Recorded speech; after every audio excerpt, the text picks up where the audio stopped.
introduced you and said that you were a Steelers legend. Oh, You cut it were out. brought on and you were talking. In that moment, I decided that I am going to refer to you as a Steelers Don't do that. legend. Don't do moving that. forward. Don't do that.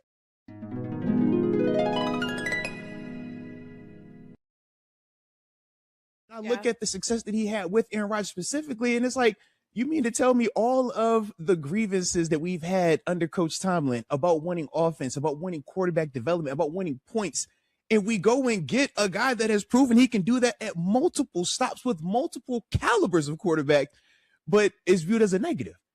That's the part from the player side that we're like, yo, that's the disconnect. As a Steelers legend, hearing you talk, Oh my Lord.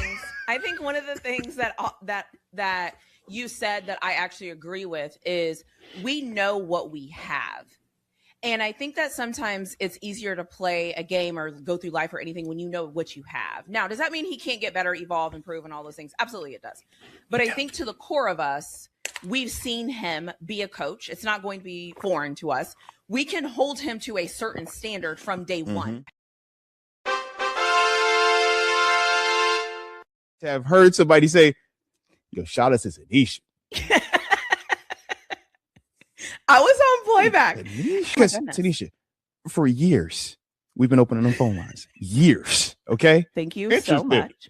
I appreciate the shout out, even when I'm not here. It made me feel special. It made me feel validated. And I love that. And to hear your voices on call-in, it's amazing because now when I see you in the comment section, I can like hear you talking to me.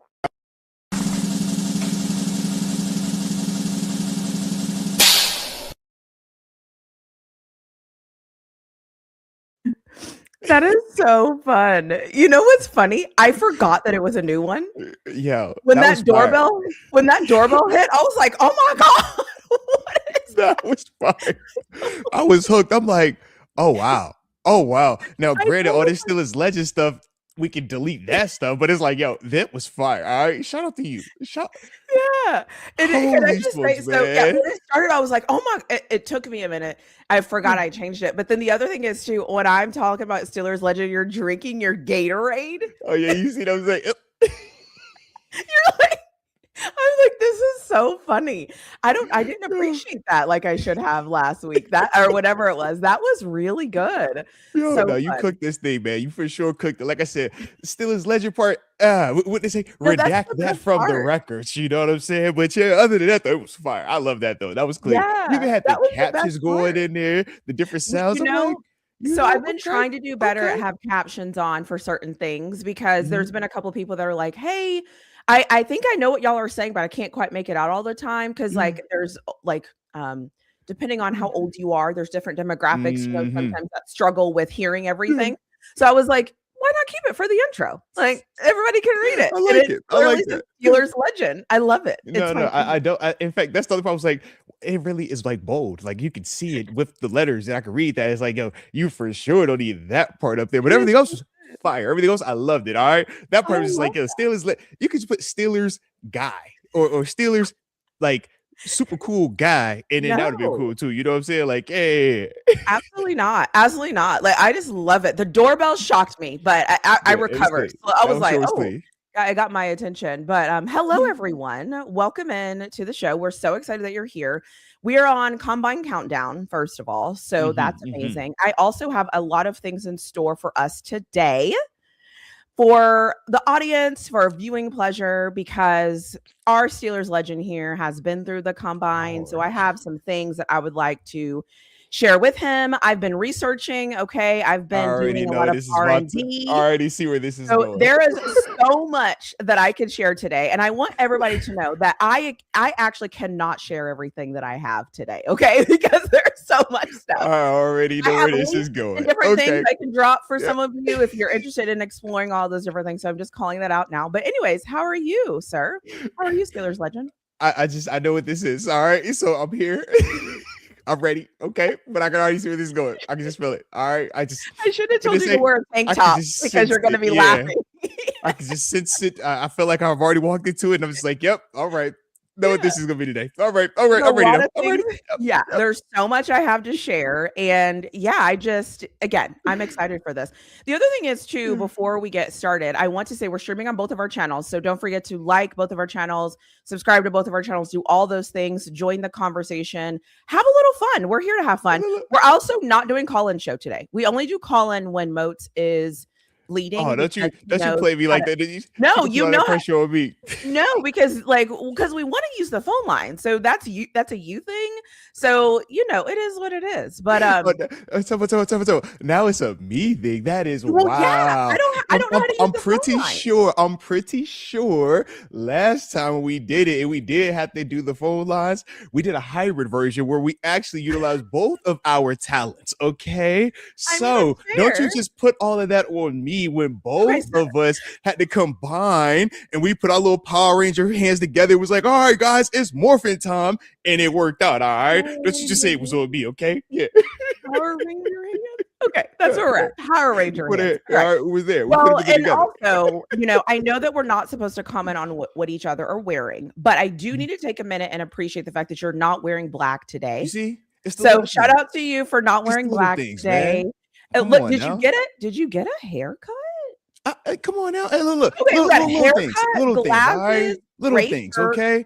Love this look. This is giving me everything I need. This is fantastic. Shout out to Mama-in-law. All right, Mama-in-law caught me an Old Bay t-shirt. All right, I like Old Bay on my food. I'm a seafood dude. All right, shout out. Okay, yeah. Whoever was responsible. Okay.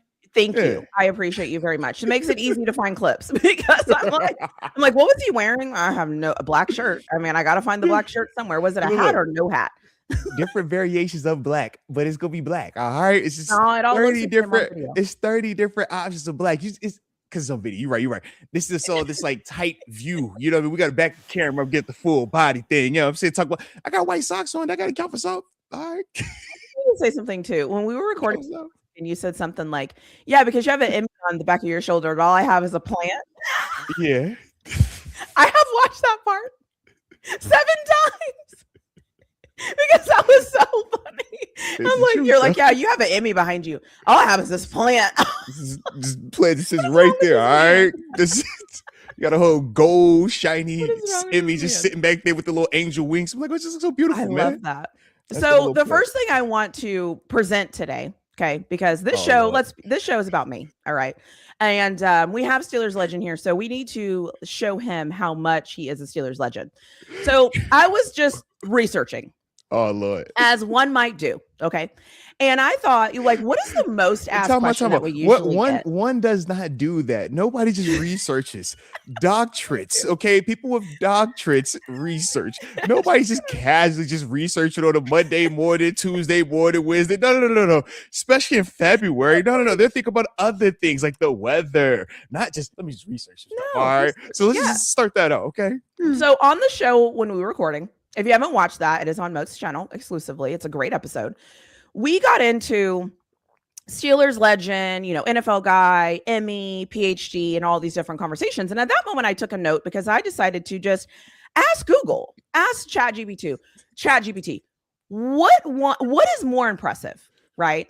So which one would be considered like, oh my gosh, I cannot believe that.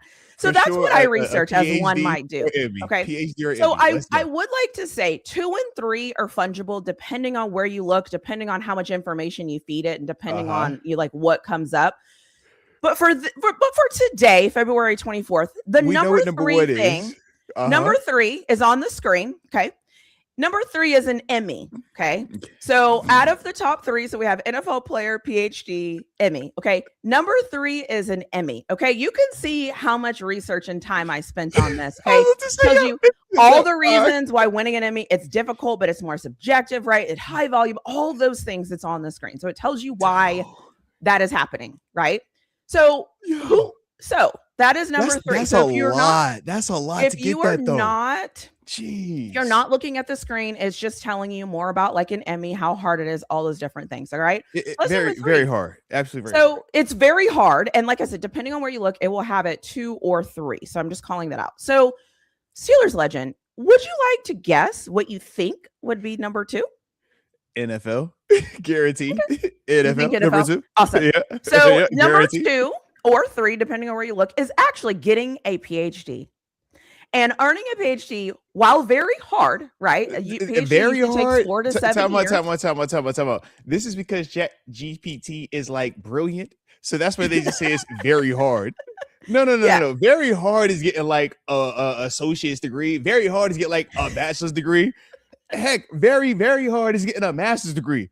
Getting a doctorate of PhD is like Mission Impossible. That's like Tom Cruise. Like nobody in their normal space thinks that a doctorate is obtainable. That's when we look at doctors. We're like, no, that's not what it says. I mean, here it is, number 2. And I will be honest, it says usually takes between 4 and 7 years. I mean, shameless plug. It took me 3, but anyways. Oh, okay. So ow.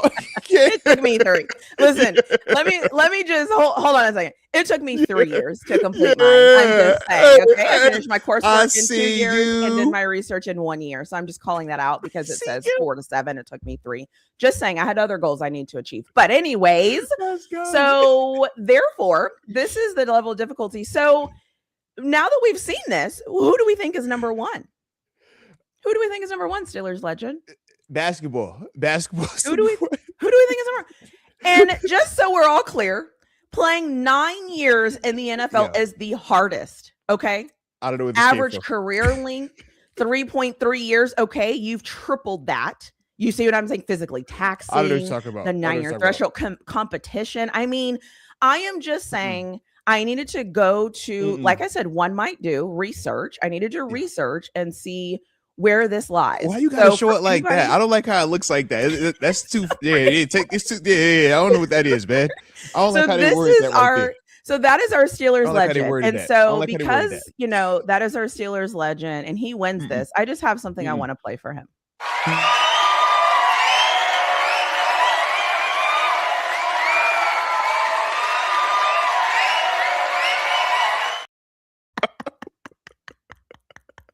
For those of you that missed it, let me show you some appreciation. Hey, what is going on? Let me show you some appreciation, okay?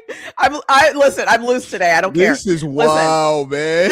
This is our Steelers legend, okay? I have this file saved. I will be showing this on the screen just whenever I think about it, all right? Because I am petty and I love research. And once you tell me I can design something, I'm designing things. Okay. So what you're looking at on the screen basically is Arthur Moat and all of his playing like uniforms, like that Arizona Cardinal one. I can't lie, is fire. I actually love the Cardinals one. It was actually fire. It's clean. Yeah, I had to make sure. Like, I'm like, wait, is that? Yeah, that's him for sure. And we all know I had to include the Brett Favre sack here on the end, and then we had to show like you like in all your glory. So. Oh my Lord. This is what happens when you're an NFL veteran. Okay. 9 years, Steelers legend, you get your own slide. Okay. Your own slide. So I'm just showing this here so everybody is aware of who we have the pleasure of meeting. And just in case you missed the video, I just want to re-show it again because it is so amazing. So just watch the screen. I'll give you a couple of seconds. You're on your phone, on playback. Okay. Pay attention to the screen. And here we go.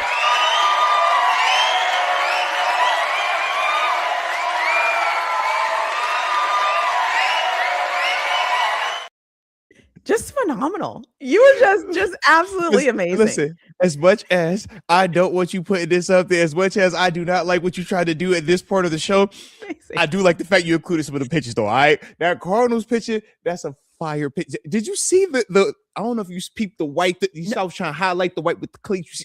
No, the details. It's the little details. You see the little details with the thing. Let me take you behind the scenes a little bit, okay? I was like, how am I going to do this and really give him his moment?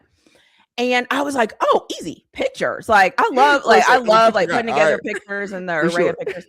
And then I saw that one and I was like, okay, I got to screenshot this. So at any moment I can pop it back like this. Do you see the white cleats though? Peep the white. You see, because I try to freak it every once in a while. So the white cleat, white low boy socks to go with the white gloves, white half sleeve. Oh, and then you see that Bills picture on the far left. We up in Toronto right there, but I got the red and black custom joints right there, and with my 5 deuce. I had just signed my Nike deal, and it was like my first pair, like officially, like, oh, I customized my own, so I felt real cool running down there like that. Now, granted, I ended up getting hurt in this game, but I still felt fly though. All right, I looked the part. All right, so no, you look good.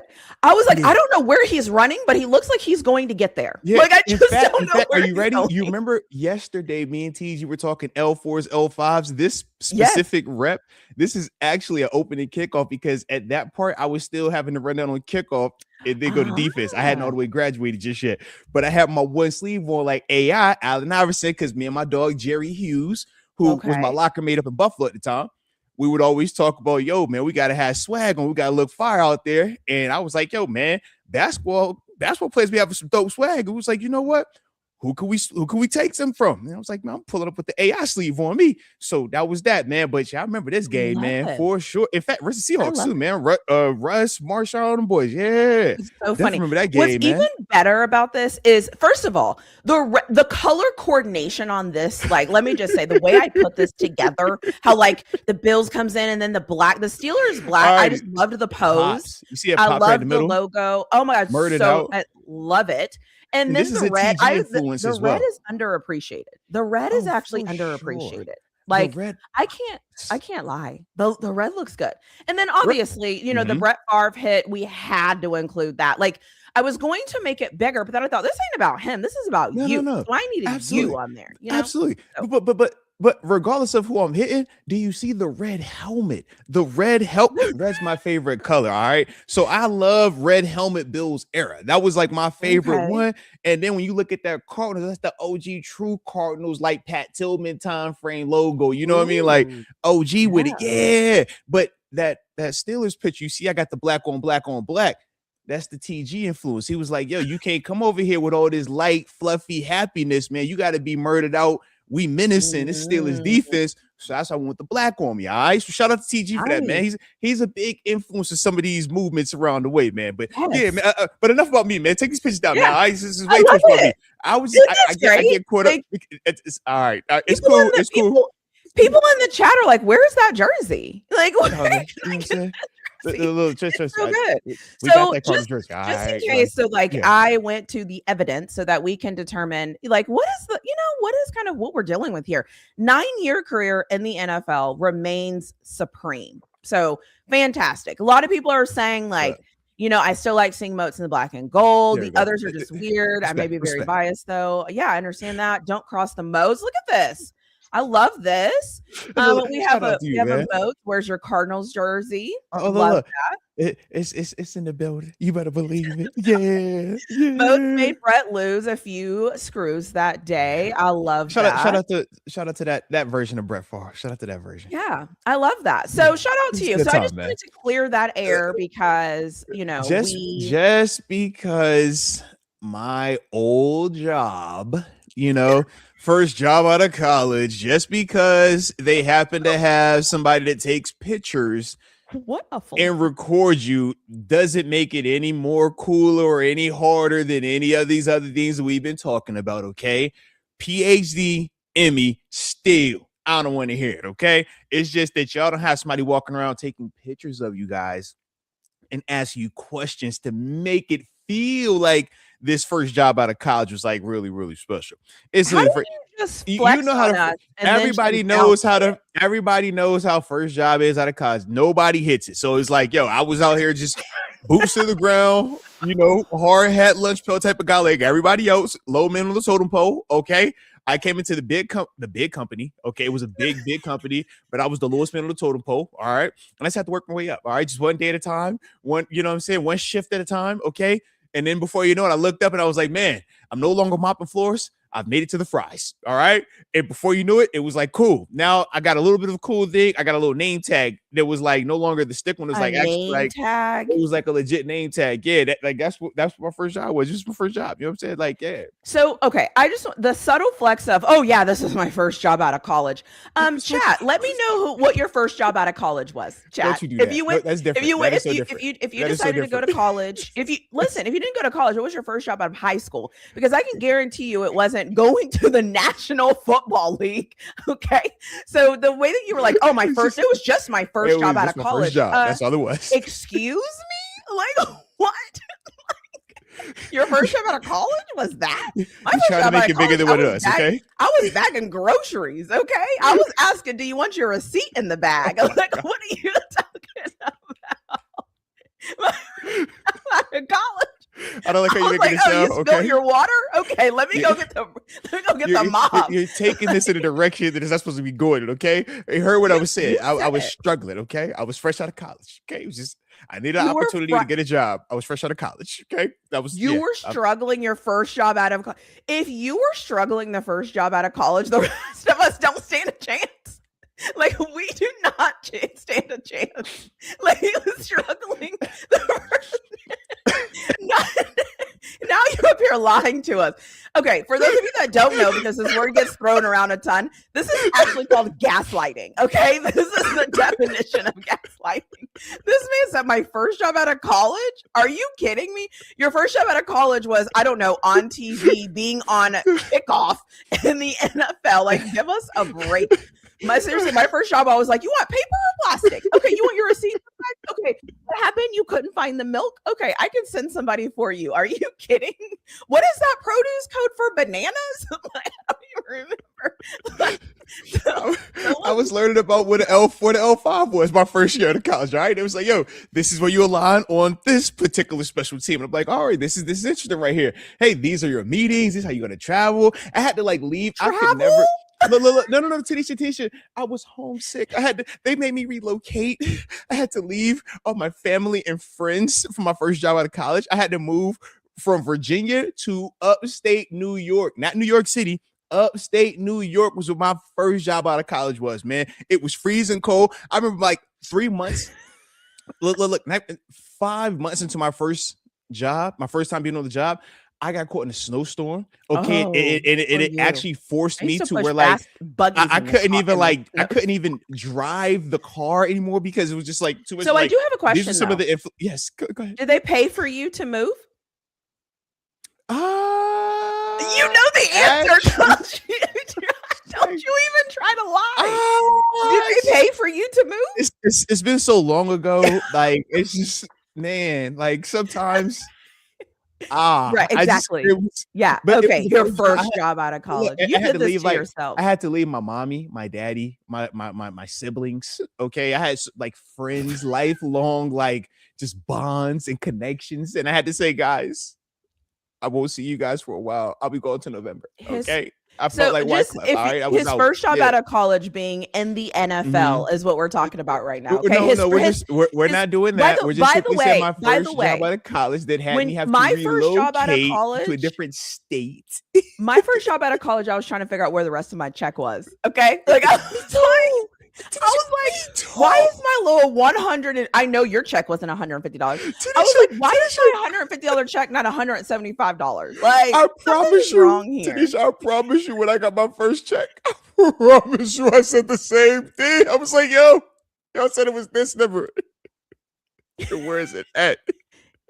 Half of it has been gone. I've been robbed. Yes. First of all, that also probably isn't true either, because there's financial guys all around the NFL that are explaining things to you guys. But this man, let me just recap. So if you're just getting here, if you're just getting here, hurt my heart. We're listening to Moats gaslight us, talking about his first job out of college being so stressful and so hard because he had to move away from his family. Physically, and now we're talking about physically, mentally, like you see the strain it puts on guys that have also found their ways into this profession. Okay, like So we have mowing lawns, painting houses, very romantic and exciting. I know that's right. Yeah. That builds character right there too, man. Jay, that builds his a lot of character. Job out of college made him a millionaire. Stop it. Exactly. Over here whining. I don't like how that sounds. Okay. First off, the way that sounds. Okay. You didn't just become a millionaire because you just signed a deal. That's not how it works for guys like me. Okay, guys like me, we had to like stay on the roster and like stay around for a little while and like kind of because these aren't guarantees for guys like you're like me over here. You walked into this. I had your first job out of college is there for 9 years. And look, I got lucky with my first job. I don't count anyone's pockets. I never. But are you ready, Tanisha? Are you ready, Tanisha? But check this out, Tanisha. He's about to lie to me. No, I'm not. And I'm sure a lot of people can relate to this, right? I'm sure there are a lot of people that went to college that are going to 100% relate to what I said. The unfortunate part too was I spent all that time at college getting a degree, and I ain't even use it with this job that I stayed at for 9 years. It is the dangest day. Like, I know you can, Tanisha, I know people can, you probably can't because you're a doctor, all right? But there are a lot of us out here with degrees that graduated, and unfortunately our job put us in a different field. I went to school for political science, okay? I was gonna be a lawyer. I want to be a lawyer. I was going to go to DC. You went. So you used that degree in the NFL, political science. No. I was supposed to be talking about these foreign policies. That's supposed to be wearing a suit and tie. You were kind of working with foreign policy and all the politics inside of an NFL locker room. So that also is a lie. I actually need something that says that's a lie, because you were kind of using that degree in an NFL locker room. I mean, there's a lot of. Look at Rod. I work for a Victoria's Secret fresh out of college. Okay. Shut up. I hope you made a lot of money while you were there was never a lacking clientele, right? Everybody loves a Victoria's Secret. Shout out to Victoria's Secret. Okay, here's Jay Gordon. Who retires 9 years after their first job after college? Exactly. It's insane. Well, gaslit. My first job, those 9 years, I mean, like, there are a lot of jobs out there that after 9 years, you are so beaten, broken, emotionally, you just carry a lot with you. And yes, you do need to take a step away. You need to take some time to yourself, time with your family, to just recover. Okay, so I'm in recovery mode. We call it retirement, but it's recovery. All right, it's an R word. All right, that's all it is. Retirement, recovery, same difference. It's the same difference. Yeah. Basically, he's lying to us. All right, so we have a super chat. Let's read this super chat. Let's go. First job out of college paid me. Oh, sorry. Chatta. Oh God, the chat's moving. Oh God, Chatta. Where'd it go? Chatta Chief. Okay, Chatta Chief. Whoa. Okay. Hoochie. I was gonna say Hoochie. Oh, is that Chattahoochee? Chattahoochee Chief. Chattahoochee Chief. All right. Oh, I like the name with the Redskins emblem too, boy. You better give me that nostalgia over here now. Let's ride. Okay. First job out of college paid me $10 an hour. College Football Hall of Fame. Thank God now I have a career that allows me to send $10 super chat. Hey, first job humbled me. Amen. I love that. No, respect that. That's 1,000% respect I love that. 1,000%. Kudos to you. Thank you for that super chat. I love that. No, I love that. And Chattahoochee Chief, I'm with you. My first job humbled me too, okay? I would never forget the first time I walked into that job, and I was like, oh yeah, man, I'm coming from being, when I was in college, I was like, when I left college, they were talking about me like collegiately like a rock star. You feel me? Like, I felt like I could be the president of JMU. All right, that's what I felt like, okay? I got to Buffalo, right, for my new job, and it was just like, hey, bro, you see that seat all the way in the back? That's where you sit, bro. In fact, don't sit there. Just stand up next to the person who has to sit there. Okay, you don't get to just sit there, right? So trust me, I got humbled as well, man. All right, I thought that I had me some money, man. I had my little brand new car. You know, when you get your first check, right? You saved up your whole time, right? All these years. You saved up all these years, right? And you're going to get you a vehicle, right? You're going to get your first vehicle. Stop it right now. We had to save up years to get a vehicle. You did not have to save up years to get a vehicle. Guys, do not believe in it. Are you ready for this? Are you ready for this? Guys and gals, remember this now. Remember this. He's lying. There's probably only one of us on this show that was actually a broke college student, because employment or getting any type of compensation during my era of football would actually get you kicked off the team. So, yeah, man, I have to say, you know what I'm saying? We were broke together, okay? When I've heard people have internships working, I was like, yo, y'all making money, guys? How y'all do that? Yeah, I'm pre-NIL era, so yes, I did have to save up, okay? All right, I was a donate plasma baby, okay? Yeah. You got your first car in the NFL. I'm 100% sure you didn't have to save up. I had to save up for that check. I had to save up for that check. All right. Nice. And then after I saved for that check and I got my vehicle, and then I pull up the vehicle, and then they were like, you can't even park your vehicle here, okay? They told me it wasn't nice to park right here. They had to go park it over there, okay? That might be a little bit of truth, because there was some truth for that. There was actually a lot of truth for that. Yeah. There was a lot of truth for that. And I thought I was really nice pulling up too. Yeah, no, I'll give you that one. I have seen before, so you're probably right. That parking lot looks like a show. It humbles you. It will humble you very quick. It does. What might work in college, when you pull up there, you're like, "Ooh, got you." I'll give you that. Mine's like a rental. Okay, fair enough. No, I'll give you that one. That's the only thing you've said that I can agree with, because your first job out of college. Yeah. Anyways, you're full of it. I had to reload to a totally different region of the country. Like, are we supposed to? You know how stressful? Like, is that supposed to mean something? Or yes, and I didn't even get like a long period to like adjust and acclimate. It's, hey, you got the job. Be here next week. Okay. And I just remember seeing like family crying. I just remember seeing family being so sad. You know, it's people that still, they're like, man, it still don't feel right because I ain't seeing you back home. Like, you ain't home. Just enough. So look at this comment. That page is expensive. Exactly. And I paid for it. Look, big doctorate, big PhD. I paid for it. Yeah. So listen, when we talk about like the struggle and the things that we had to do, you can't be struggling with no doctorate. No, man, you won't be struggling. No, man. Oh, yeah. And I also am one of those people who I don't have any student loan debt either. So paid all that off. So I'm just saying. So when we talk about the struggle, I can relate to that, people. I'm normal. I'm very normal, okay? My job, very basic, right? I was in a grocery store minding my business. Like, you know, people were asking me to mop the floor for them, or if their babies were off the hooks, right? That was my job. I was not on TV running on a football field. I was being asked to like bring breakfast. Yeah, I mean, did your higher ups ever tell you? Who was asking you to bring breakfast? No, not asking. The higher ups, where it was a mandatory. Okay. Did you ever have to be? Did you ever have to be strongly? What do you mean? I was at my new job. I was relocated to my new job. Okay. Was it a locker room? Actually, I don't remember. Okay, it was a long time ago. But I do know that I had to relocate multiple states. Okay, I had to relocate multiple states. But I do remember how high he jumped in the vertical, but he can't tell you. He can't tell you. I can't remember that far back.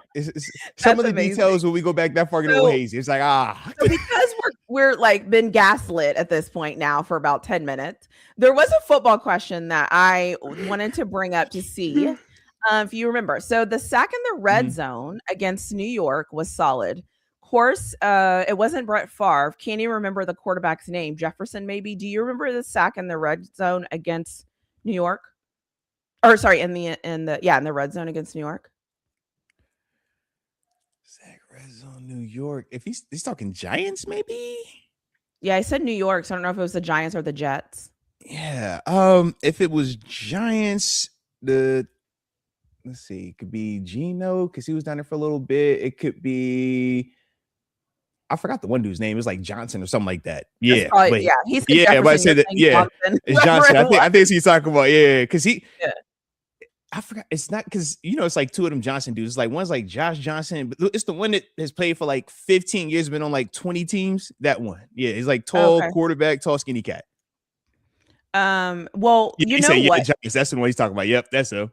Oh, okay, cool. I was just gonna say Josh Johnson or something Johnson. If you don't know, you can always just Google Arthur Moats because he's Googleable. Do that. Why? So when you Google him, you can actually ask who his sacks were against, and it will tell you. You're making it sound way. It's not even all that. All right, guys, it ain't even all that. It's not even all that. I don't know what you're talking about. Okay. Okay. See how he forgets certain things? Like I said, man, it was a long time ago, man. Like, I don't even know how this internet even works. What you mean? Google. All right. So as we're going to move on, we're going to talk a little bit about this combine. You and TG said a couple of things that I want to ask.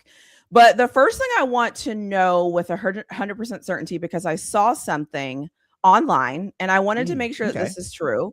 So if you look on the screen, there is officially a ticker on the screen.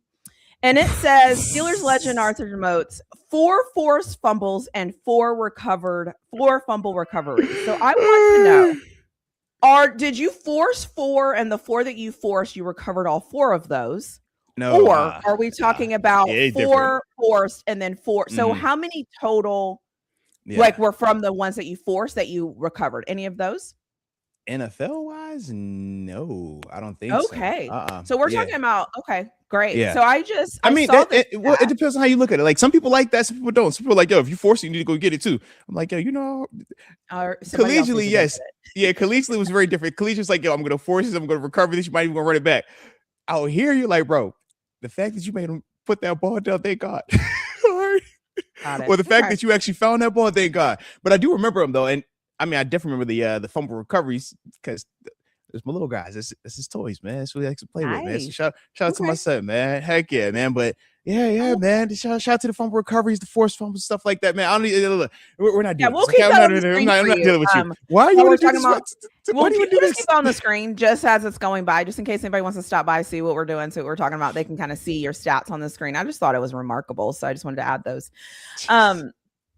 So just if you want to just look at the screen, don't forget, everyone, it's at the bottom of the screen, and I will play what I played earlier for you just randomly throughout the show. So we will see how amazing you are with your career and all this. What are we doing? You like that? Funny, man. You like that ticker? This is funny. So anyways, just in case you were ever wondering, those are his. You just had time with your hands. When you look like you just had time. You just had time. So much time. I had a lot of time. So much time. You have no idea how much time I've had on my hands. Okay. Like, we have tickers. All right. And just in case you were wondering, yes, there's more tickers, and I will show them when the time needs to come. We've already dropped 3 different new contents within like 36 minutes. I'm like, oh, how much you got in the bag? Like, this is wild, man. I'm making permanent things. All right. So that throughout the whole off season, whenever I need it, I can just kind of click it and it's there. So because we have this scrolling ticker. Oh, let me get to the super chat and then I'll get to the scrolling ticker, because that is going to take me into what you and TG talked about, because I have a couple of questions about that. So the super chat from Country Malik 4814. Shout out to the homie. And we live. What's up, chat? All the way live with it. Yeah. You're so here. Okay. This show is all about Steelers legend, and I'm just here as a side piece. No, it's not about any legend. It's just about a guy named Arthur. I'm just here as I'm just here as an accessory. My bad. I was like, I'm sorry. Let me write that down. I can't say that word ever again. Gosh. I'll be hearing about that later. She said she was the side piece. I know it. There's no way they just get up here and just talk, boy. There's no way. I've been waiting on it. Oh, I got her now. So funny too, because I was like, I was thinking I have all these pieces of information, and then so here we are, guys. Here we are. All right. I know. Okay. So for those of you that will say something later and clip it up and send it to me, I'm aware. Okay, I misspoke. My bad. Jesus. She said she's a side piece. Can you imagine? And the funny thing is I've never referred to myself as that ever in life. That's so funny. That is actually really funny. Anyway, so I'm looking for my 60s. Shout out to all the side pieces out there in the world. All right, shout out to side pieces in the world. We're not gonna let these just walk over that. Shout out to all the side pieces in the world. Let's go. all the doctorate level PhD side pieces out there, man. All right, this ain't no regular side piece. All right, T said, "Yo, I'm a side piece." All right, shout out to doctorate level side pieces. All right, guys. All right, it's levels to side pieces out here. So shout out to all the side pieces. Shout out to all the side pieces. Shout out to all the people that are a side piece. Shout out to all of them. All right, that is hilarious. Shout out to all of them. All right, I have to add that to a ticker. I have to add that to a ticker. Shout out to the side pieces of the world. That is awesome. That is so good. By the way, so we have a choice to make. I already know what your option is going to be, but I'm going to ask you. A super chat just rolled in, okay? And you know how I am with super chats, okay? When they roll in on my side, you already know what it is, okay? It's about a video, okay? So I need you to just say 1, 2, or 3. Okay, we're just going to act normal. Everything's going to be fine. I'm about to show you how a side piece works the screen. I was going to say, do we get to see? Did I get to see a side piece on camera? We get to see a side piece on camera. Hey, Rod, no, you side piece what? Side piece. Let me know what you want. 1, 2, 3, or 4. Let me know what you want. 1, 2, 3, or 4. Whatever you say, whatever number you say, that's the one I'll play. But well, you know what? Okay. David sent a side piece. David sent us. Shout out to the side piece, David. All right, we appreciate the side piece, David. All right, David, we appreciate that. So let me know. Okay, let me know 1, 2, 3, or 4. Well, I'm going with 3 because if it was just 1, you can't be the side. If it was 2, then it's a couple. It's 3. All right, we're going 3 of them. All right, there it is. There it is. Shout out to Rod. Announcement I have to make. If you do not like women, you don't support women, you don't find women attractive, do not look at the screen. Thank you very much.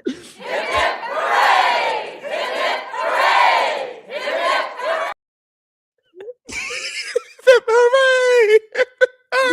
Appreciate you. All right, the show is off the rails. I called it when I started it, so here we are. All right, here we are. All right, yeah, here we are. All right, it is a mess. Okay, it is a mess, just like I like it. I like it a little messy, a little chaotic. I'm so glad that you started off with, yeah, I'm a side piece, and then we just get right to that. It's like, yo, this is perfect. This is just, man. Whoever is running this show today, man, salute you. All right, salute you. I love that. All while your ticker is going on the bottom. There's a lot going on here. Okay. I don't know what you tuned in for, but if you just tuned in just to tune in because you need something to watch, we are so happy to be here to help you. Also, we have biscuits and mashed potatoes for sides. Okay. I know that's right. We don't hate that. Okay. We do not hate that at all. All right. Because you got to eat biscuits to get this thick. All right. So your combination with TG. There was one thing that you said, or at the very beginning, you all said you were like, in order to do the install, you have to first know a couple of things, 5, 7, 11. And you were talking about like the 5 people that are eligible, the 7 people that have to be online. So my question is, when you have that as a defense, do you look at what to count? Is that why that matters? Or was he just saying it to set the stage? Okay, so I love the question, actually. And shout out to you for this question. So think of it dual ways, right? He was breaking it down literally as if this is your first day in this meeting room, even NFL level, first day in the meeting room, right? And we are trying to set the stage of what the NFL playbook looks like for what we're trying to install. Dick LeBeau, I mean, I could go pull the page up. It is literally verbatim that, right?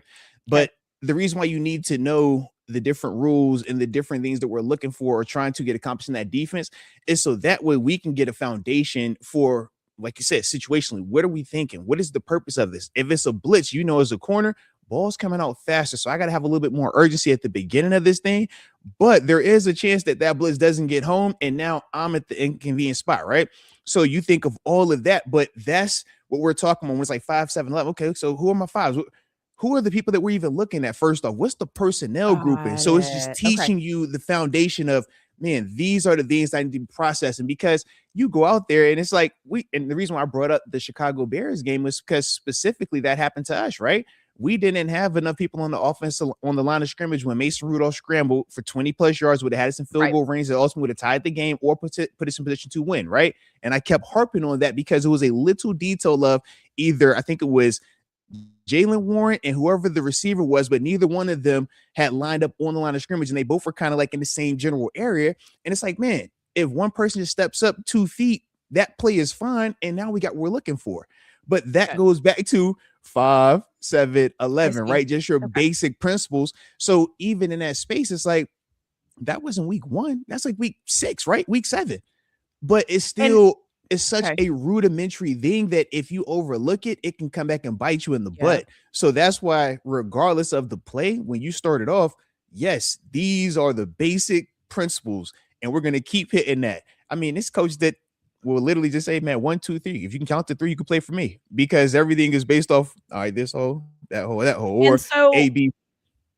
And so as a defense, because you have to know what you're defending. And that is why it matters to you, because you have, so what you want to see what the picture is that you're looking at. Right. And so you have to identify the picture, and that's the way that you can identify the picture. And so if a guy runs in, okay. And if a guy runs in and says he's eligible, okay, then that identifies something. Okay. I get it. Because I guess I was, go ahead. So the other part is this. They don't tell us they're eligible when they come on the field, right? We have the person that's obviously up in the booth or on the sideline that's going to be calling in personnel to Patrick Queen saying, yo, this is diamond, this is nickel, right? Or this is base personnel. Or offensively, they're telling us, hey, look, man, it's 21 personnel. Or we'll say Kings, or we'll say whatever, pony, pro, however we want to word it. It's like, yo, that means 21, that means 11, that means 13. So as soon as I hear the word, yo, they're in pony. All right, that means they got 2 bags, no tight ends or receivers. I'm instantly thinking, man, this is going to be pass. This is going to be something out the backfield quick. Why? Because they don't have a tight end on the line of scrimmage. So they can't protect dudes in terms of running the football with this formation. And they got 2 running backs back there. The likelihood of 2 running backs, 1 block for the other running back, that's like Jaylen Warren block for Kenneth Gainwell, Kenneth Gainwell block for Jaylen Warren. Okay. I'm not overly concerned about that. So that's what I'm listening for. And now I can continue to process through that call. Whereas if you don't have that, it's like, man, what personnel is this? So now when I line up, I don't know if this is a big body, a little body. We don't know if this is a speed guy or if he's trying to block me. So now I'm worrying about too many things. And at this level, if you're worrying about 5, 6, 9 things before a call, you're screwed. You want to have it down to where it's like 3 things I'm accounting for, I'm hoping for, I'm highly anticipating. And then whatever else can come as an outlier, you react to that. You say I'm athletic enough and I got enough guys around me to make it right. But that's kind of, you're definitely athletic enough. That makes sense. Oh, here you go with this, man. Here you go. But that's kind of like the thought process. But the funny thing, and we were kind of joking about it with that when I tell you 30 minutes, right? That will be block 1 on a 16-page block sheet. Yeah, because you're adding different. Yeah. I mean, that's a static formation that isn't even like a truly like ambiguous formation, but it does have a little bit of not completely normal because the tight end wasn't on the line of scrimmage, right? So all of these little things change how you play it. If it's a motion, changes, right? If these are 1 running back and now it's only receivers and tight ends, that changes. Like, so that's the nuance that comes into it versus if you just watch it on TV, you're like, all right, they was in cover 3. Well, why the heck then? It's like, what were they playing against that though? You know what I mean? Right. Like, and that's like that's a lot always, there. That's always my kind of thing is like, you can tell me but like, what do you know? Like, do you know whose assignment was what? Do you know what they practiced all week? Do you know? And because we often see just little clips or little snippets of like during a meeting, whatever clip we do get where the coach is harping this week, so-and-so, this week, such and such, this week. So when the game comes, we honestly don't know whose fault it is. We don't know unless we were in the meeting room all week hearing who was getting harped on. Like, hey, this week, this is your responsibility.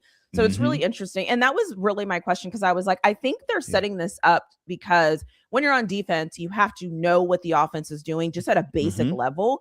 But then as I was listening, I was like, nah, maybe maybe that's not it. But it sounds like that's what's going on. You're just setting the table. You're just setting the table. Yeah. And you have to remember too, with me and TG, we graduated to what we consider like higher level mentally football players, right? Because what I mean is this though, right? When we say like get into the NFL, right? Nobody is a bad athlete in the NFL, right? You said it all the time, right? Even at Texas, right? The worst athlete at Texas is still a God gifted just freak. But every athlete from Texas doesn't make it to the NFL, nor do they have long careers, right? Because everybody is athletic. Everybody is big. Everybody is fast. Everybody's strong. So that doesn't surprise us. But the guys that can graduate to mentally thinking more of just, instead of it just being, what's my job right here? So I can say cover 3. And for some people, a lot of people in the league, heck, maybe 65 to 70% of the guys in the league are going to say, my job is cover 3. All right, I got curl flat. And be like, all right, well, what else? What else happens to cover 3 though? Who's the hook curl, man? Where's the strong hook? Who has the stress? What are we looking at versus empty? What if it's motion empty versus a line empty? And they're like, I just got curl flat. It's like, yeah, bro, we're screwed.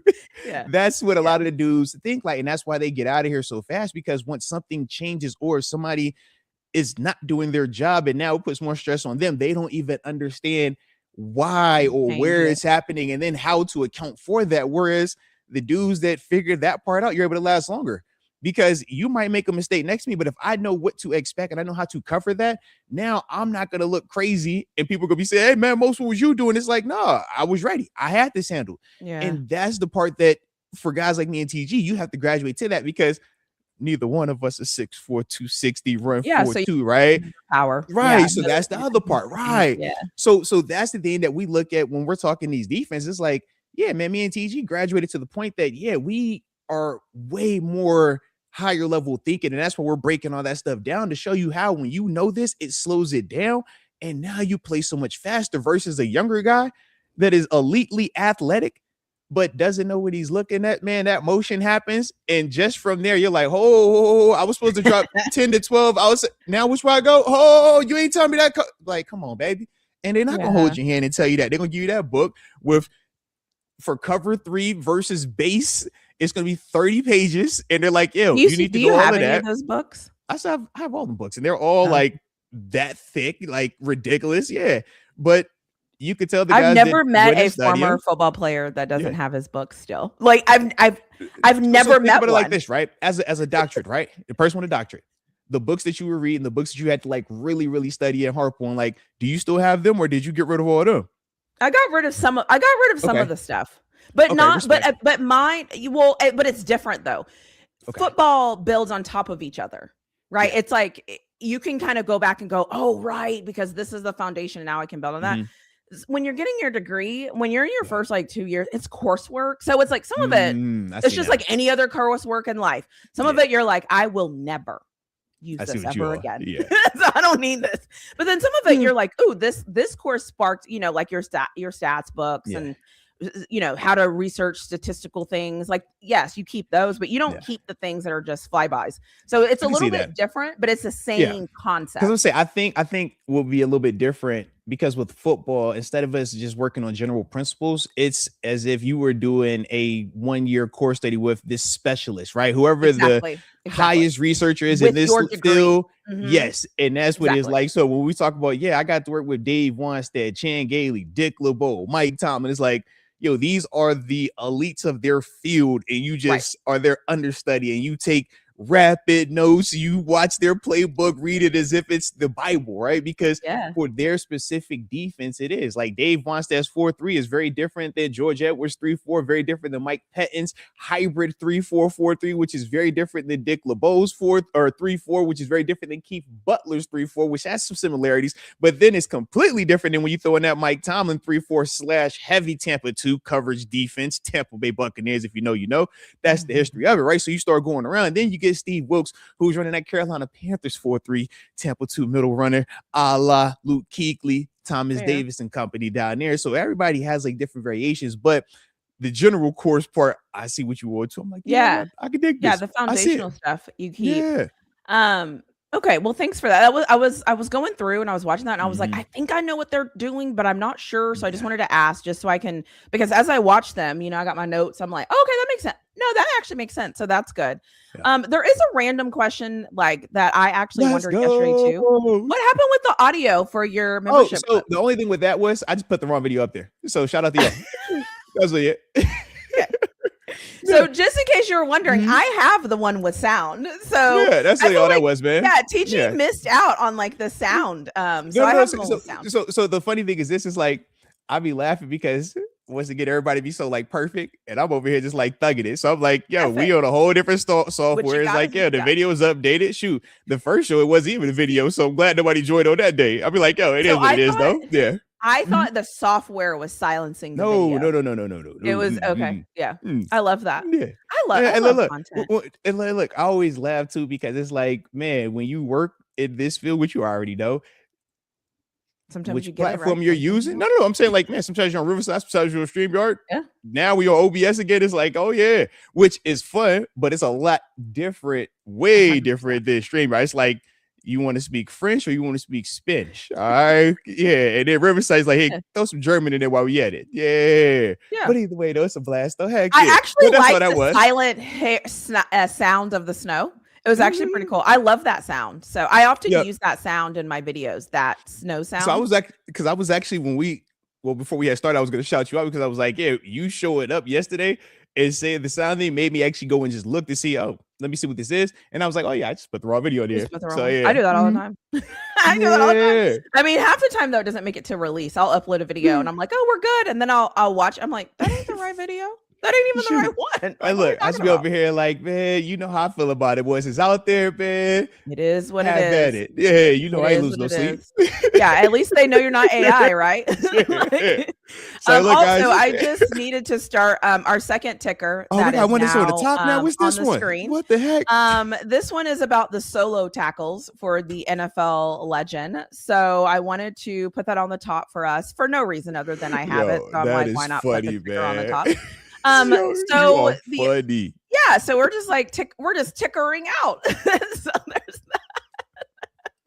The other thing is too, I looked up like there was a ticker at the bottom, all the way up at the yeah, Steelers legend. All of his stats and his solo tackles are on the top of the screen if you were curious and if you ever wanted to know. I get all my stats straight off ESPN. Sometimes I don't know if they're right or not, but hey, I am going with them because I also look on like Pro Football Rep. There's so many places you can look, and I'm like, if any of these are consistent, I'm stealing them, and if they're wrong, it doesn't matter. Okay, that is what it says on the internet, and the internet is 100% accurate. So that is that. So this is the point in the show where I like to say, don't forget to hit the like button, double check, and make sure that you are subscribed to both of our channels. We're streaming live on both of them. No, Wendy. We aren't fancy. She's fancy. All right. This is her. This is the doctor. Okay. I am just a guy that found a cool little job coming out of college and I was able to stay there for a while. Okay. That was it. All right. This right here, this is fancy. This is doctorate. When they say PhD, they don't say PhD most. They say Arthur. All right. That's how they say me. That's PhD. Okay. Just that. Yeah. Just so we're on the same page here. Okay, guys. So I'm going. So because he's up here lying to people, and Wendy, you also missed it, Wendy. No, Wendy, I'm going to show Wendy. I'm going to show Wendy. Don't listen to the side piece. All right. She says she's the side piece, and she's the elite level side piece. She's the doctor side piece. All right. Don't you listen to this, okay? That's what she said. That's what she said. I said she said this, okay? And it's a whole chat. It's a whole chat that can back me up with this, okay, guys? She said she was the side piece, okay, Wendy? So don't you fall for this, Wendy? She's trying to set me up, okay? Wendy, just in case you were wondering what his job was. This is his job. Okay. This was his job straight out of college. 9-year career just a little casual in the NFL. Here are the 3 teams that he played for from that job. And 3 jobs that I had. You wanted to see the video? Here's the video.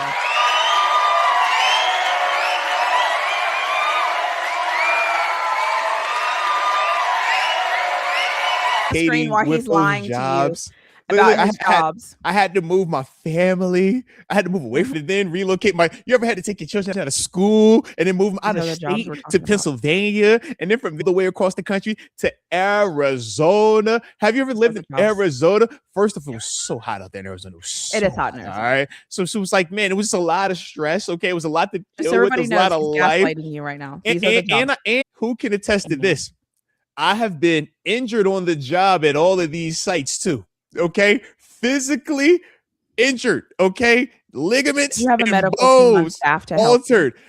We had to call medical assistance when the injury did happen, and just like every American, the medical people were able to come at a speedy time. Okay, they were there very very hastily. You know what I mean? They did a good job. Okay, and that's what we love. The place you were employed by.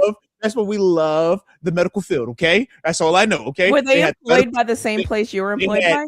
They had ambulance. They had the ambulance little insigniaries and all that. Who are they employed by? You know, that's about my pay grade. You know what I'm saying? Because I was injured at the time. So I couldn't even like ask him. I was just like, my knee, my arm, my leg. So I would like to speak for all average Americans. Okay. We do not have medical staff available to us when we are at work that can just show up on the drop of a hat. Okay.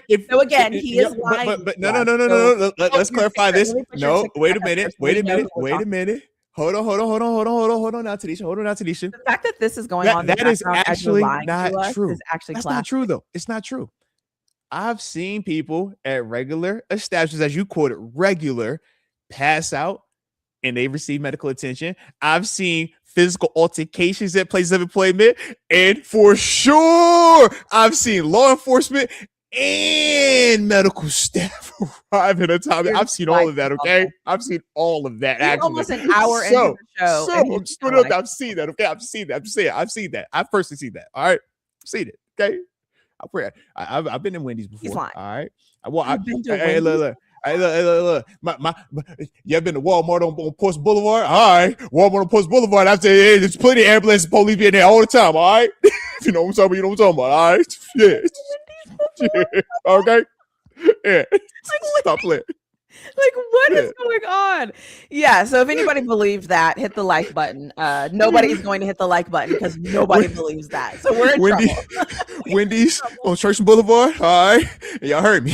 Walmart. All right. Dangerous. Okay. Okay. All right. There you go. I've seen it. Seen it. No one believes you. Roll that person out. Okay. I've seen it. No one believes you. No one. We're an hour into the show. No one believes you. Still, like, you've had an hour to convince us, and still no one believes you. So it's because you're manipulating these people. You're using that PhD, that doctorate level understanding to ultimately manipulate the people and make them feel as if I'm not one of them, as if me fresh out of college, grinding, scratching, crawling, doing whatever I could to just, provide. I'm just trying to, just trying to get some food for my daughter. You know what I mean? That's all I was trying to do. What Biggie Smalls say, man? Y'all called the police, but I was trying to, get some food for my daughter. That's all I was trying to do, man. I had to go to New York the same way Biggie was in New York, okay? I was just like Biggie Smalls. We was both in New York having to get it, okay? We was trying to do it for our daughters, all right? He put 5 carats in his baby girl ear. I was just trying to get my little baby girl some little dangly earrings. That's what she wanted, all right? She didn't want to start with dangly earrings. She was like, down here, dangly earrings, Dad. I got you, boo. All right? That's all I was trying to do, okay? That's it. All right. Yeah. Okay. So let's talk about this combine, because now we all know that you're full of it. So you're full of it. There's that. The other thing is too, I would like to say on another show, I have 2 questions. First question is, on another show, you mentioned that the NFL scouts would be at practice. Mm-hmm. Did you find that the ones that you saw at practice, then when you went to the combine, did you see the same scouts there? Like, I personally didn't remember. Yeah, okay. So no, I know exactly what you're talking about. So honestly, when I tell you, like, I didn't start to put faces and like pairing them together to probably like year 7, year 8 in the league. When I tell you, see so many faces in the scouting department, even when you're on a team for 4 years, you might only see 1 or 2 like of the scouts in passing, and that's like we talked about on those Mondays or Tuesdays when they're bringing in people to work out for various positions. So you're not even really focused on them, or you look at them as that's the guy that cuts everybody, the Grim Reaper. No, right? I mean when you were in college. So even in college. So I'm just picking the scene for you. So like across the board, like the scouts are still the same scouts, but the scouting department as a whole, think of scouting department as like they're the back end in the kitchen. They're the chefs. They're the guys working the fires. They're the ones doing all the cooking, but you're the one that works the register, right? So I see you. I know your face. But you got a whole department of like 50 dudes that we don't even. So it's pictures from, once again, college, right? Where I'm at my pro day and I can actually like, yo, that's the Bills scout that I didn't even know he worked with the Bills until 10 years later.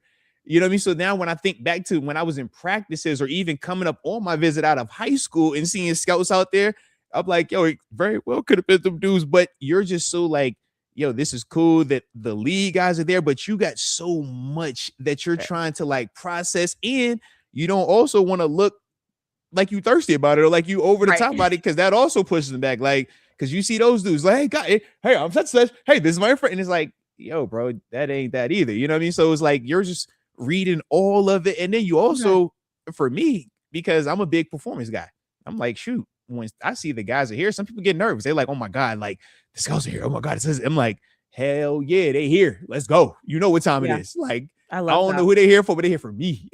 Like that's all I be thinking. Yeah.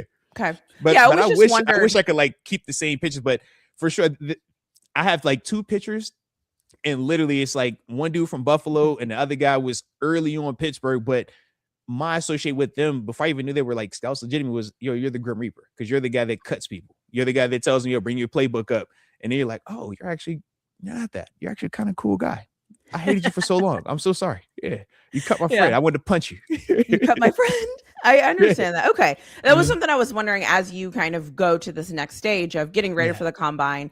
And the cool thing about this, so, okay, I have a couple of ways that I want to approach this. The first thing is I found an article that was written on you from the Steelers, where they talked about like your combine experience or whatever. And I can't show any of that because obviously it's whatever, but I'm going to put in the chat. So chat, if you ever want to watch anything that is super amazing, it just talks about Moat's experience with combine, his craziest drill, like all the stuff, right? All the details. There's videos of you like doing the drills and stuff like that. I thought it was cool. Talking about. Yeah. But the one thing I wanted to ask you is, I know on there you said the hardest part was, or something that I guess maybe you weren't prepared for. Maybe you were prepared, but you weren't really sure how in depth it's going to be, was the mental side of it, because you didn't get a lot of sleep, but there was just a lot going on. And then you said the other thing is the order of events caught you off guard.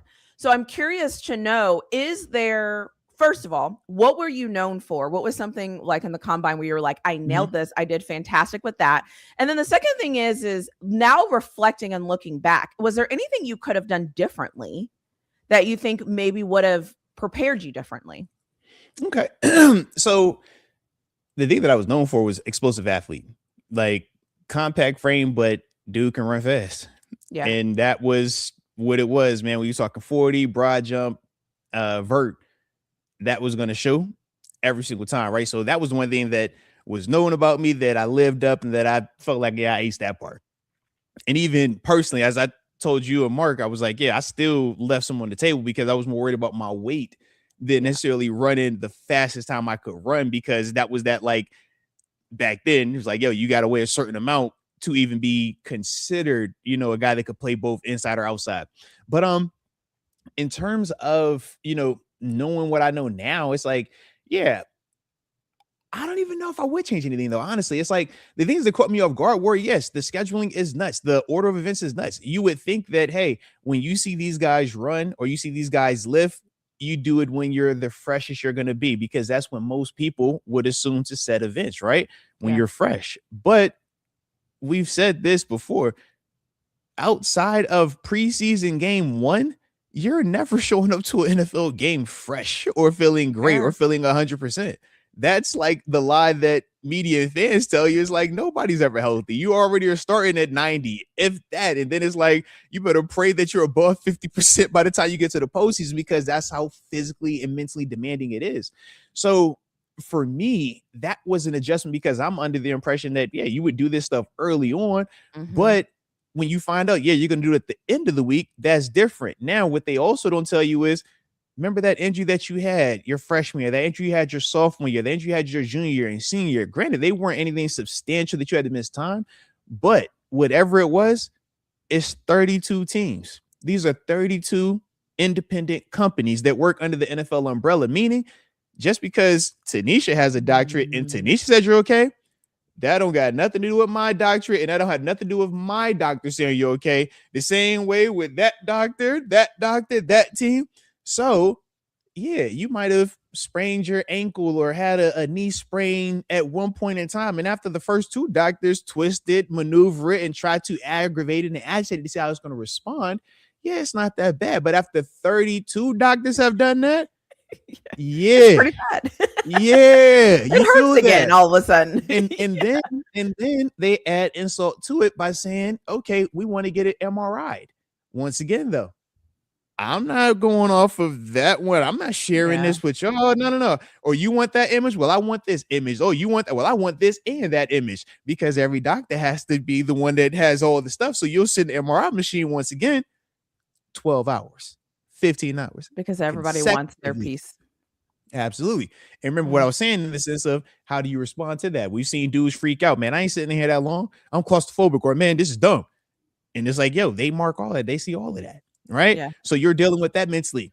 Then on top of that, it's, hey, you're not getting no sleep. You know, you went to bed at what, midnight, 1 a.m. Hey, look, we got this piss test at 4 a.m. Don't you trip on that. And you better not be late for that either.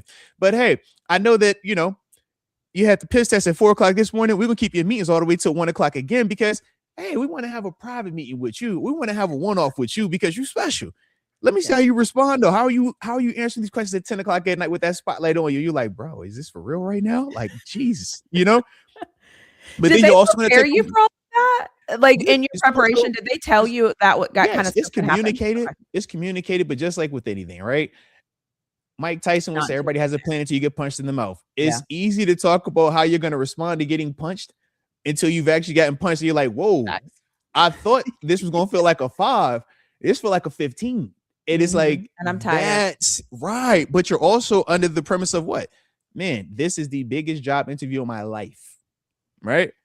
One mistake, and we see it every year, right? You get in trouble at the combine, something goes wrong, medical, whatever it is. It's like you test wrong. You don't answer the right questions. You're Wonderlic. And you're like, yo, have you ever taken the Wonderlic? Wonderlic is kind of foolish, right? But the way they even give it to you anymore, do they? I'm not sure what they've done the past couple of years, but I know when I was there, it was still like a thing, right? Okay. And it was like, man, they even give it to you in a casual manner, in the sense of like, oh, hey, and it's like, yo, y'all do a lot of these mental games. Or talked about some of the questions, right, that we get, and it's like, yo, you'll be in that same space. You'll go from a question like, hey, Brian Iraq, were you scared to sit here, to here, take the Wonderlic. You're like, bro, how the heck we just transition from this? Like, what? Just take it real quick. Yeah.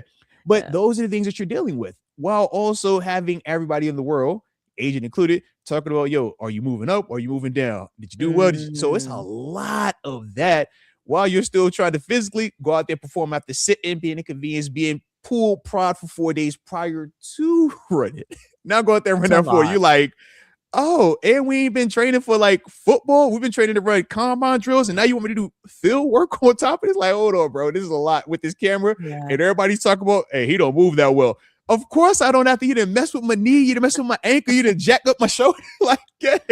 Do they play it in the stadium? You know, the stadium has the TVs. Do they play? Can you see the telecast in the stadium? Not when I was there. No, not when I was there. Honestly, like like I said, the only communication that we would have with anything off of that field, it was 2 dudes that didn't work out in my group, and the one guy had a phone on him, and he was the only one that was kind of like updating us, like.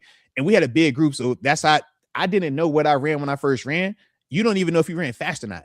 You just like, y'all just ran. And nobody, because there's so much going on that field with scouts, GMs, everybody in the stands. So you hear that chatter. You got the coaches that are on the field, and then you got the players that are on the field. And then just because we're running the 40s, you'll still have another group on the other side doing something totally different. Yeah, so it's like, man, all right, where's that good? And then somebody hits you, hey, bro, you ran something fast, bro. You was cooking. Like, oh, shit, all right. But like, you don't know other than that. You just see them cameras all on up in the ceiling. You're like, God damn, all right. Hopefully I mess up. And that's all you can think about. Like, I gotta perform. Yeah. And I've put on the bottom ticker now the most impressive thing from your draft in 2000, or from the combine in 2010 was your 40 time. So you were talking about that. You know, I got your time up there, and that was tied for the second fastest in your group that year. That's phenomenal. That's super cool, because you mentioned like one of those. Actually, that wasn't good enough though. I was pissed about that actually. But you like, that's pretty good. Like, to get, I feel like top 3 in any group is people will pay attention, and the more you stay in the top half of testing, the better it looks for you. So I just wanted to put that little tidbit up there, because you know those are your numbers, and you talked about them on the show with Mark, and I thought, you know what? Why don't I just scroll those across the screen too, as we're talking about the combine? She wants to put up my failures, guys. Okay, failure. Let's just read that. She's splitting up my failures, guys. NFL Combine results. Anything that comes after that, honestly, doesn't even matter, because how many guys get invited to this thing? 300 or what was it? Yeah. You're right. I mean, so that's 300 times probably what, 1,500 people, and then you were the second fastest. No, what we're not going to do is lessen these accomplishments. Okay, so you can say what you want to say, but those of us on the outside world that had to get real jobs, that's impressive. So, and there's more of us than there is of you. It's a real job. Yeah, the jobs. The struggle job bus, the ones that we had to like figure out what kind of insurance plans we were going to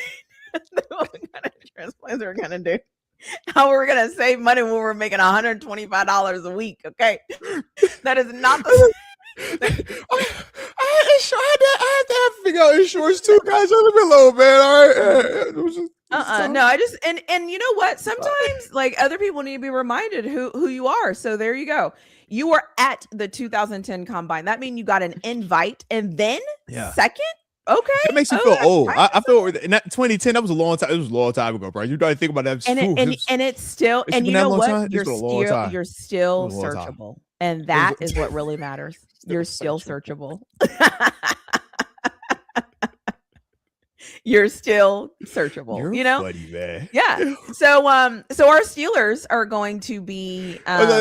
Is there any other? Do you have anything else back here, man? Like I'm like, the tickers. It was a top ticker. It was a different bottom ticker early on in the show, and now there's a whole another ticker down here. I'm just like, you.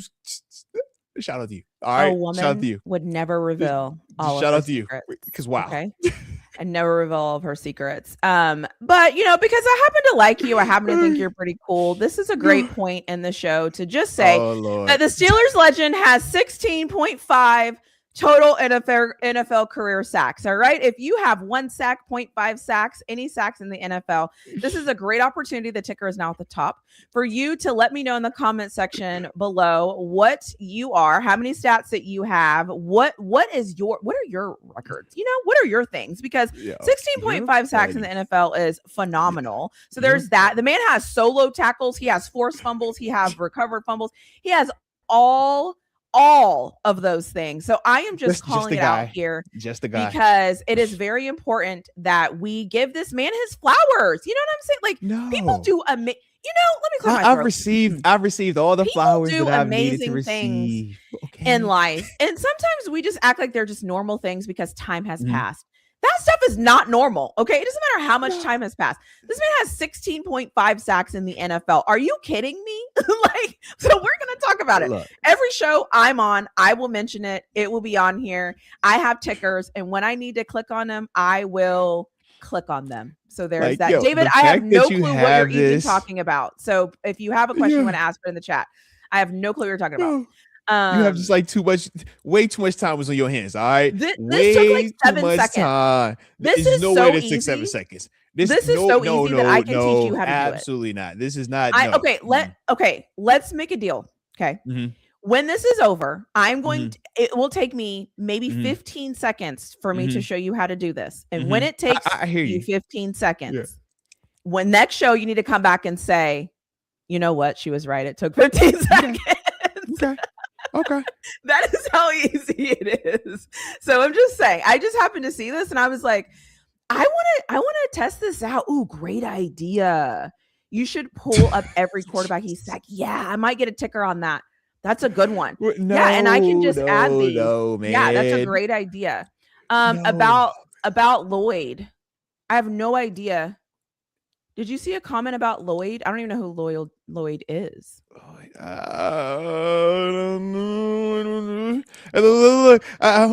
yes, drop your update about this weekend, please. Yeah, now I'm lost for a second, man. I was like, Lloyd, I don't know. I have no. Maybe did it come through? The way that I've been under siege, all right, the way that I've been under attack today, I haven't had a chance to be all the way locked in like that. All right, I've been under. Oh, Greg Lloyd, shout out to Greg Lloyd. Okay, so what are you? Oh, that's my Greg Lloyd. So what was the question? Oh, but I said I could talk some Greg Lloyd. I mean, no big Greg Lloyd, I know little Greg Lloyd. Actually, shout out to both. Yeah. I mean, I don't know. I can't find the question if it's here. Yeah, I didn't see the question either. Man. He just wanted to know. He just wanted to know if you've met him. Have you ever met Greg Lloyd? Dude, actually, man, shout out to Greg Lloyd. And I'm scared to say that. I really had to dig for that one. Yeah, but yeah, man, I've met Greg Lloyd, man, multiple times, man. Me and his son were actually teammates also when I was up in Buffalo, man. It was funny too, man, because I was like, dude, you low-key like big as heck, man. But he was cool as heck, man. Greg Lloyd Sr., though, man, I was a fan of him, obviously, from his playing time. In fact, I vividly remember, man, being in grade school and picking up a Steelers book, and he was on the cover. And I remember telling him that with my mom before she passed away. We were up in we were at a Steelers cruise, and he was up there with us, man. So we really got a chance to like break bread with them, kick it with them, you know, just really, like I said, man, connect with him. And it was cool for me because he was one of those, like, one of my, like, yo, you're an OG, like, name, but really was like so down to earth, put the arms around me and was like really kicking it, like on some, bro, man, let's talk. And it was like, yo, to me, it was like so cool to see Greg freaking Lloyd. I'll never forget. Me and my mom was like, yo, mom, it's Greg Lloyd. Like, bruh. Yeah. Just casually having a whole conversation, like a legit, like, sit down, take time, like let's connect. Like, I thought it was cool as heck, man. So yeah, man. But dude, you talk about, I'm glad, a dog, man. Oh my God. Like Greg Lloyd, Kevin Greene, man, those, like, as a defender, right? Just set the scene. As a defender, before I was ever a Steelers fan, I always felt like, man, if you could play linebacker for the Pittsburgh Steelers, you are a legit dog because of them dudes right there. It's like, nobody just plays for the Steelers defense. Like, killers play for that defense. And that was how I've always looked at them. And like I told you, my first experience watching NFL football was the Super Bowl, right? Steelers, Cowboys. Steelers obviously lose to the Cowboys, man. It's the Neil O'Donnell game. That made me the Cowboys fan because later next day, that's the Cowboy helmet. I'm like, oh, that's dude. I'm here. But that defense, that's Steelers defense. Come on, man.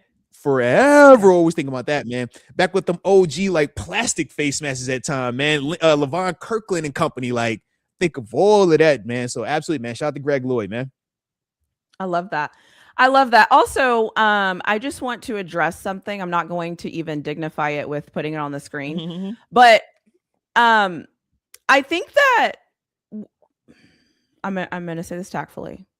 It's not, whenever somebody achieves something very high that only less, like a average of 1% of people achieve, even just being there is the message. Just being there is the message.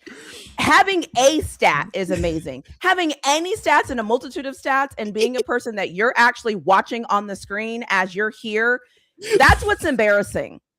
Is that somebody achieved something so phenomenal and you're calling that embarrassing. So stop it. Like, people, I just needed to say that because, like, we need a measuring on what's embarrassing and, like, this is just saying. So we enjoy it. I'm just saying. I enjoy it.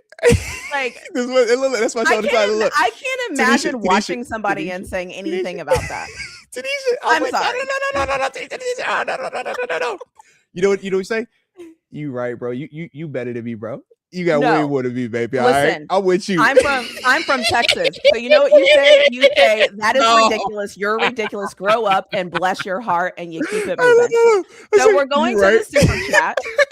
You're right. I wish you nothing but the best. So Michael Starks 5862 says, what's your process for evaluating QBs?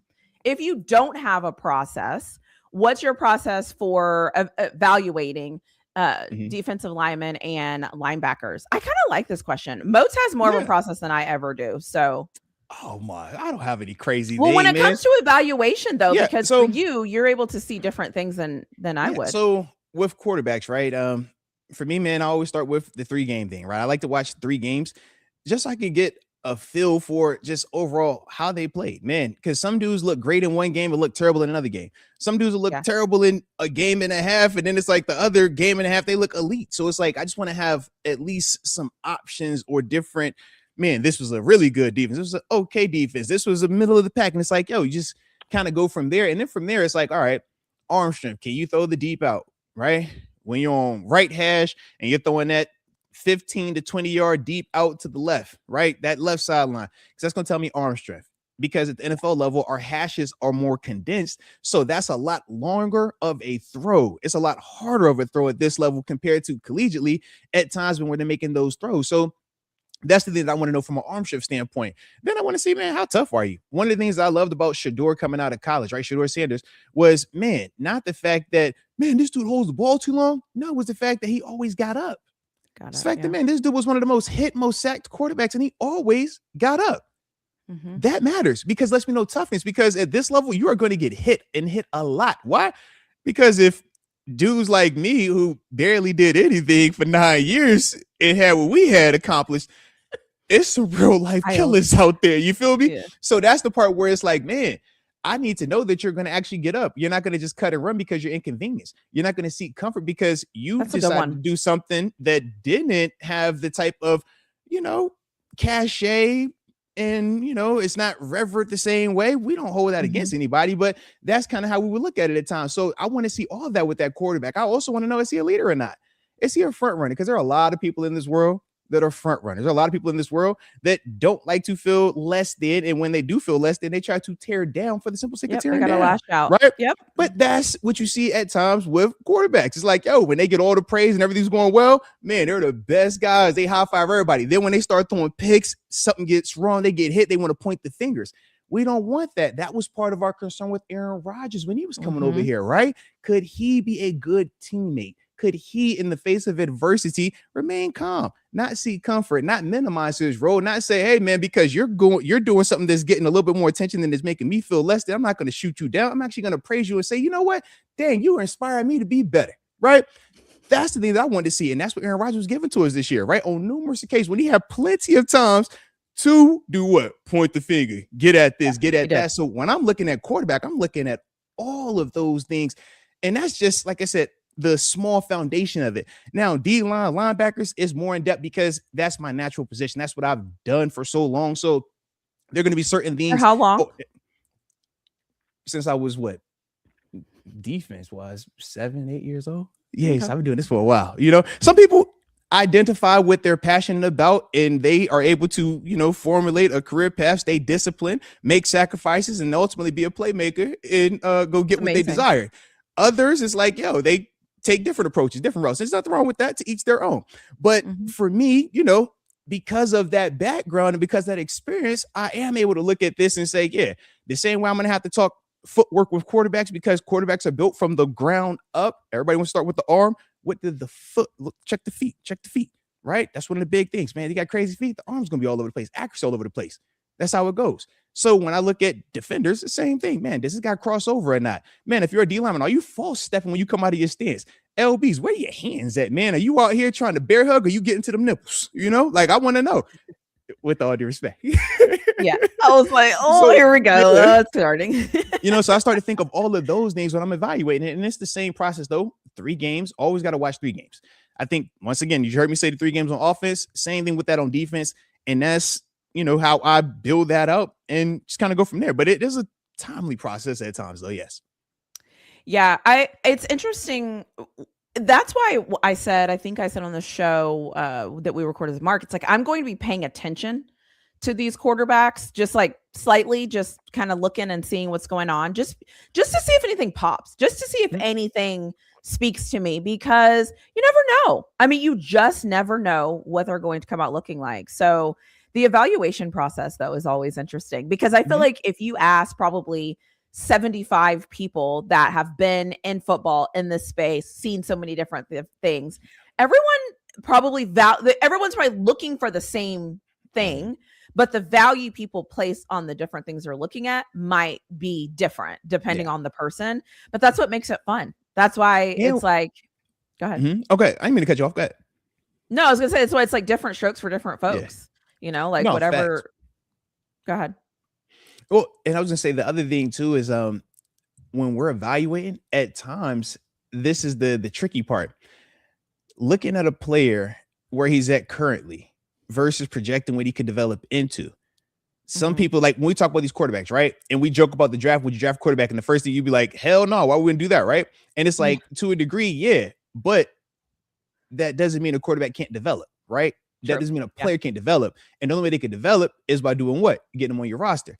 Now, how do you get them on the roster? Sometimes you got to draft these dudes, right? So that's the other side of it, that where it gets real nasty in terms of that gray area, because it's like, well, how much stock do I put on this particular quarterback or this particular player, even though right now or even the next 2 years he might not be what we want. But if you feel like he has 3 of the traits that you're looking for out of the 5 things, and you're like, man, I can develop this if this is here and this buys into this system with everything else we have.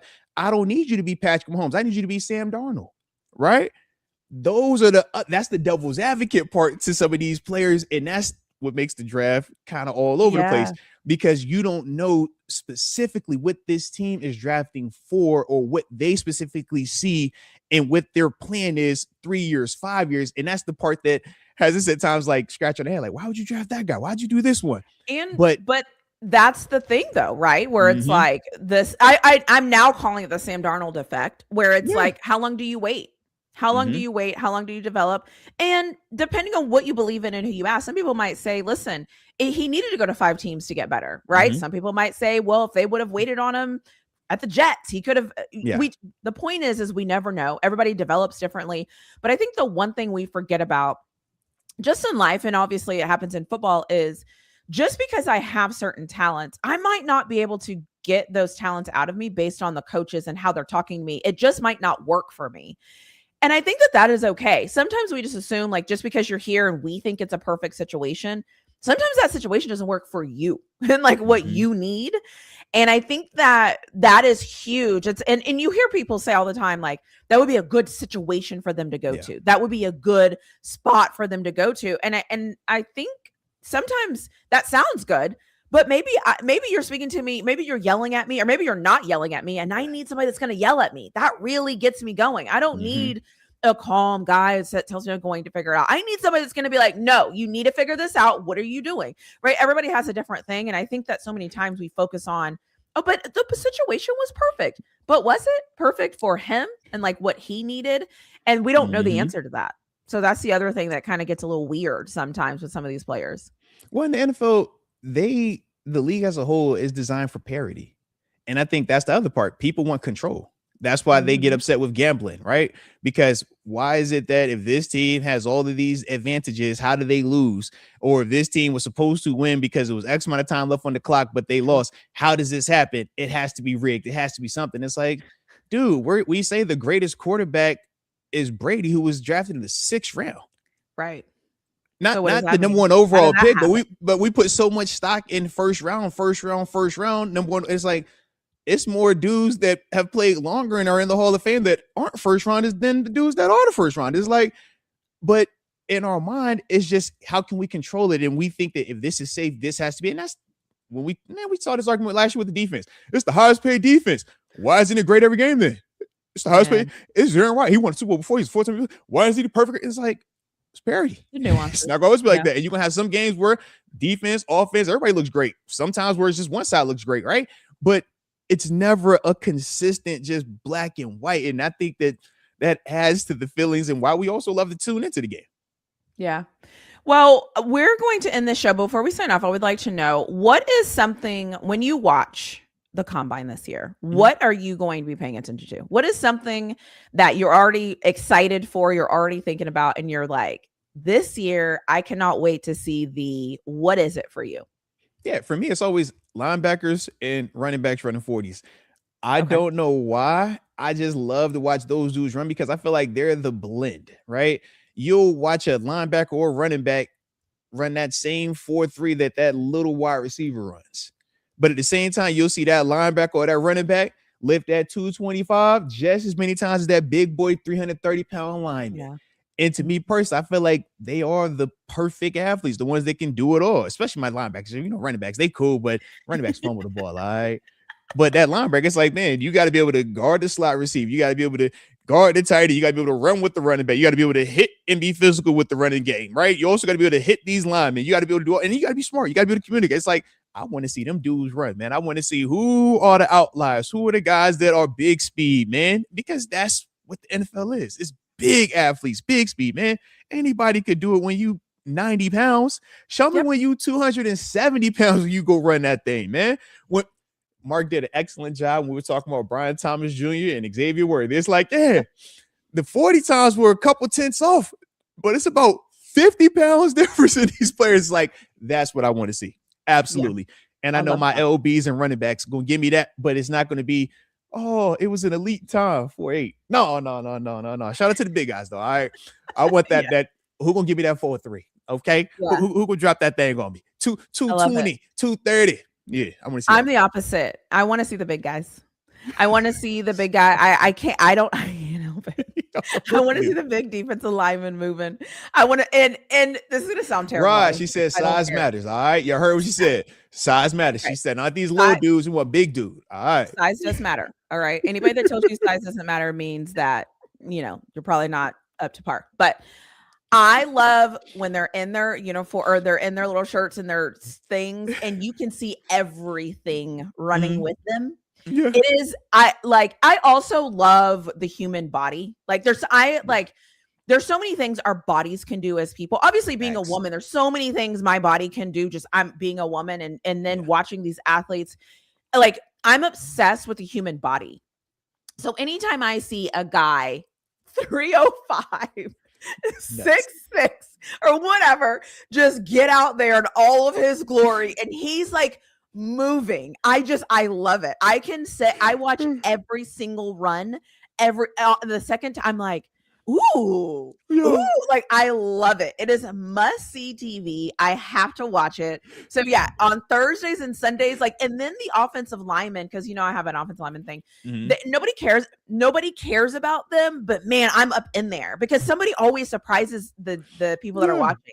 There's always one guy. They always got a dude, man. Heck, there's always one, and they're like, did he just? What was his time? And I love that. And like I said, I love excellence, and I love people being at their peak. And I love that. And I love watching it because it's, first of all, it's also motivational to watch, how much they've worked, how hard this is.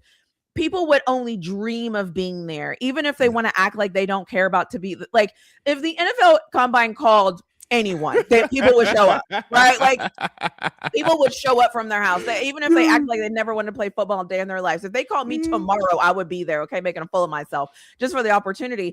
And that isn't lost on me. And I appreciate excellence. And what I see in those athletes is excellence. It's the same reason why I watch pro days. Like, show me you at your highest peak, because you know what? It also fuels me so that at the end of it, whenever you're in a game and you're struggling, it's like, now I also want to see your bounce back. So for me, it's like, I'm on this roller coaster ride with some of these athletes. I've watched them in college, and I saw them at their best when they were scoring touchdowns, and I saw them when they were getting ran over. And now I'm like following them. So anyway, so that's what I like. Give me the big guys. Let's go. And then I'll just to piggyback on the big dudes. Shout out to the dudes. I like watching them when they wear the little cleats though. Yeah.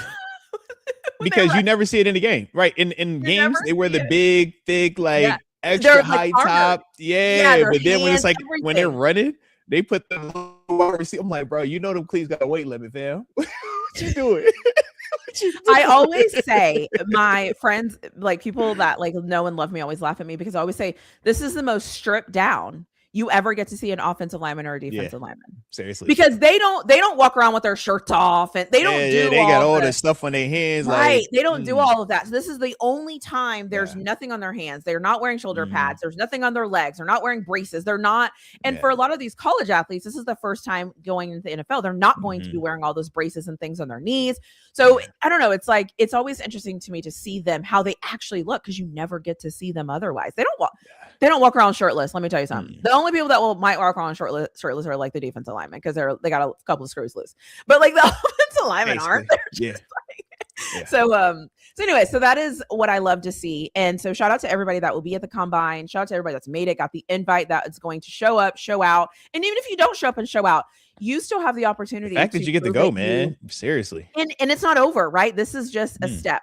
And take these measurements, and you still have your pro day. You still have, there's so many things. So just shout out to those people. I just love and remember, if you fail at the Combine, Would you rather cry in the Rolls Royce? Or you want to cry in the Honda Civic, baby? All right, so shout out the felon at the combine if y'all failed out there. All right, man. And not everybody wanted to make it to the combine in their life, so I get that also. But if you did, all right, and you set that as a goal, and you did actually accomplish that goal, man, salute to y'all out there. All right, shout out to life. The amount of petty. Yeah. That you and Rod Dollar, you're right about Deion Dawkins too. He's a D lineman in his mind. Him and Pouncey, they about the only two that I could think of. You're right. They'd be out there shirtless. But they actually set that off in their life. They wanted to be NFL players. They said not everybody wants to be an NFL player, and I get that. Trust me, it ain't for everybody.